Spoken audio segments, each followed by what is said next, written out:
That's pretty good.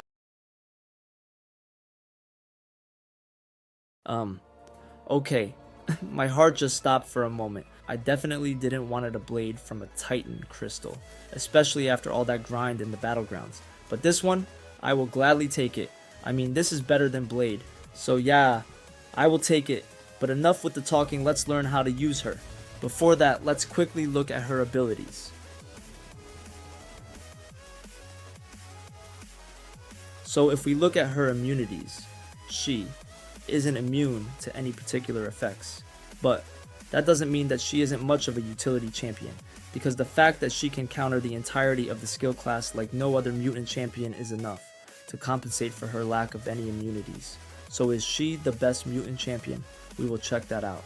But if there is any annoying skill champion that keeps troubling you, Negasonic is probably your answer. So during the fight, Negasonic can inflict two passive effects. They are Incinerate and Incinerate Vulnerability. These Incinerate deals energy damage over 14 seconds and it can stack up to 40. Also, the stun that you apply is also a passive and it lasts longer than usual, up to 2 seconds, so you can use this to extend your combo. Also, all of Negasonic's attacks deal energy damage and do not make contact. This is useful when fighting against champions like Atuma and Korg. The medium attacks inflict 1 Incinerate if the opponent has fewer than 5 Incinerates active on them. Also, the light attacks pauses all the currently active Incinerates and Incinerate vulnerability passives for 1.5 seconds. The Precognition Charge. Now this is the ability that makes her the ultimate bullseye counter. So what this basically does is that the Precognition Charge allows her to evade an attack and counterattack by inflicting a stun passive, and this evade won't activate while blocking. Also, she has 15% chance to evade medium and light attacks that make contact. Now this is increased to 100% while charging and heavy attack.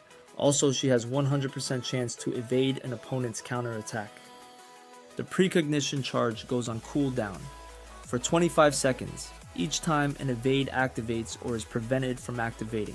The Precognition also goes on cooldown each time Negasonic is knocked down or inflicted with a power burn, power drain, or power lock effect, and each time the opponent lands a critical hit, including through block, 1.5 seconds is removed from the cooldown.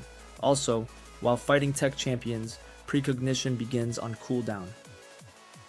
When Negasonic is fighting against skill champions, the opponent's bleed, evade, and true effects suffer minus 100% ability accuracy. Additionally, Precognition does not go on cooldown from evading a counterattack. In case if you are wondering what true effects are, they are true accuracy, true strike, true sense, etc. The heavy attacks. Negasonic's heavy attack can be charged for 5 seconds longer than normal. Also, the first hit inflicts a passive Incinerate Vulnerability debuff, the signature ability. So do you need it? Not necessarily, but it is nice to have since your special attacks and striker hits can pause your Incinerates. It can help to build your Incinerates faster. Also, as a defender, she starts each fight with 40 to 100% of a bar of power. This can be really annoying in battlegrounds depending on her sig level. Now let's quickly look at her damage rotation. So first, parry heavy the opponent to place Incinerate Vulnerability. Then again, parry and do a medium light medium to place the Incinerates on the opponent. Remember, your medium attacks place Incinerates if the opponent has less than 5 Incinerate. Then quickly build to your special 2 using medium, light combo to pause the debuffs. Use it and immediately tap multiple times on the block to place more Incinerates.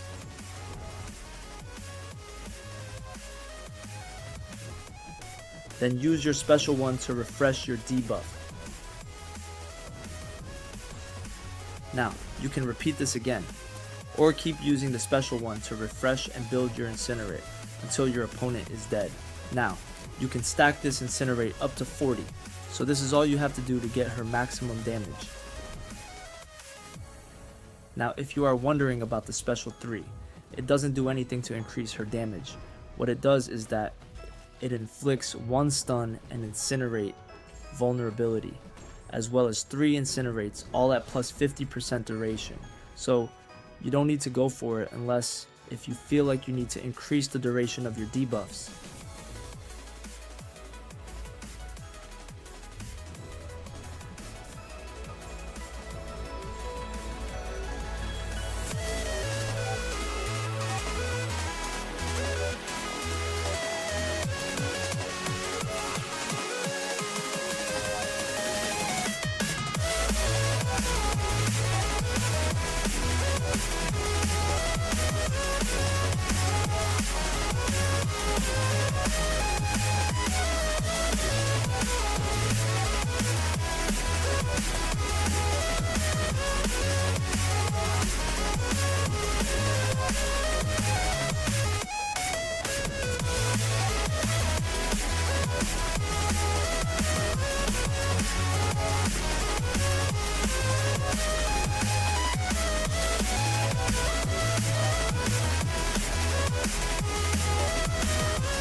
When you are fighting against Bullseye, always try to push him to his special 2, because if you bait his special 1, you will take lots of chip damage from your block.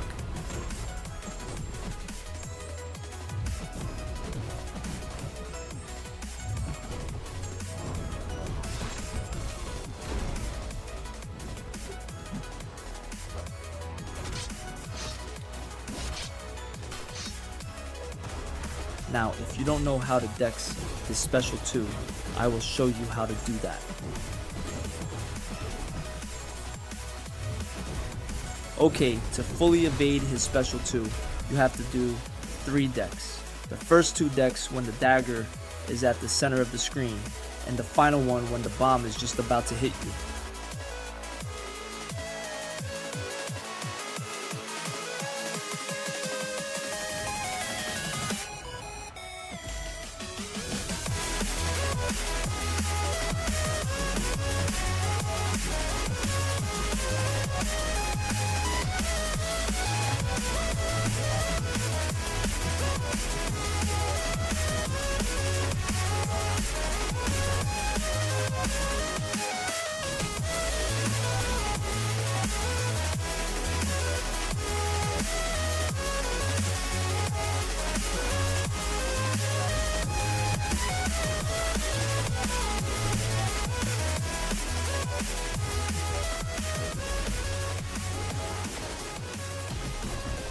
Just before I end the video, I just want to mention a cool synergy that Negasonic has with Deadpool.